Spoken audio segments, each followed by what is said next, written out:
বাসায় যেহেতু গেস্ট আসবে তাই সকালবেলা উঠেই ড্রয়িং রুমের পর্দাটা একটু চেঞ্জ করে দিলাম। তারপরেই সকাল 11টার দিকে চলে আসলো বিশাল একটা পার্সেল। তোমাদের সবার প্রিয় ইতিমৃণালিনীর নতুন ড্রেস স্টকে চলে এসেছে। আর আজকে কে কে আসবে এবং কাদের জন্য এত দারুণ দারুণ আয়োজন করা হয়েছে সবকিছু কিন্তু থাকছে এই ভিডিওতে। সারাদিনই অনেক কাজ করি, কিন্তু আপনারা যেটুকু দেখেন সেটা আমার কাজের ছোট্ট একটা অংশ। আচ্ছা, আমি যদি রান্নার ভিডিও নাই দিই তার মানে কি আমি রান্না করি না?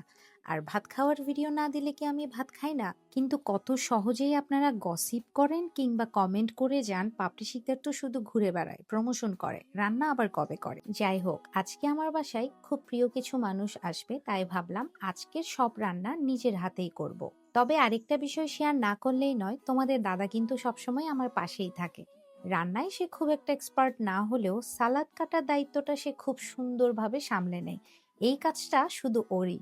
আর আজকের মেনুতে ছিল চিকেন রোস্ট, চিংড়ি মাছের মালাইকারি, ডিম কারি, চাইনিজ ভেজিটেবল এবং রূপচাঁদা ফ্রাই। কিন্তু দুর্ভাগ্যবশত রান্নার শেষে প্রত্যেকটা রান্নার ভিডিও নিতে আমি ভুলেই গেছি। রান্না করার আগে যে কয়টা ভিডিও নিয়েছি তাই নিয়ে আমি আজকে ভিডিওটা বানালাম। জানো, আমার কিন্তু মানুষকে রান্না করে খাওয়াতে ভীষণ পছন্দ। সবাই একসাথে বসে খাবে, গল্প করবে, হাসবে। এই ছোট ছোট মুহূর্তগুলো আমার কাছে অনেক বড় সুখ। আর এই ভালোবাসাটা আমি আমার মায়ের কাছ থেকেই পেয়েছি। ছোটবেলায় দেখতাম মা সবার জন্য রান্না করতো, একসাথে 30-40 জন বসতাম, গল্প করতাম, খেতাম। এইসব ছোটবেলায় গ্রামের বাড়িতেই হতো। তবে মজার ব্যাপার হলো, আমাকে রান্না কেউ আলাদা করে শেখায়নি, কিভাবে যেন নিজের থেকেই শিখে গেছি। মনে হয় এটা মায়ের কাছ থেকেই পাওয়া একটা গুণ। ওই যে বলে না, জিনগত একটা বিষয় থাকে। মায়ের হাতের রান্না যেমন দারুণ ছিল, বা মায়ের এই গুণটাই হয়তো বা আমাদের দুভনের মধ্যে খুব তাড়াতাড়ি চলে এসে। আর আজকের আয়োজনটা মায়ের জন্যই করা বলতে গেলে। মা আসলে খুব একটা আমার বাসায় আসেনি, গুনে গুনে মাত্র কয়েকবার। আর বাবা বাবা এসেছিল মাত্র একবার। আমরা প্রায়ই ভাবি ভালোবাসা প্রকাশ করতে হলে অনেক বড় কিছু করতে হয়, অনেক বড় বড় আয়োজন করতে হয়, কিন্তু না।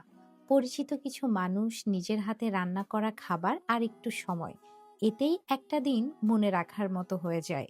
কখনো কখনো একটা পছন্দের রান্না, একটা সুন্দর করে সাজানো প্লেট, পাশে বসে গল্প করা কিংবা বারবার জিজ্ঞেস করা খাবার ভালো হয়েছে তো, এটুকুর মধ্যেই পুরো ভালোবাসাটা লুকিয়ে থাকে। সময় কত দ্রুত বদলে যায়, তাই যাদের ভালোবাসি তাদের জন্য একটু যত্ন করি।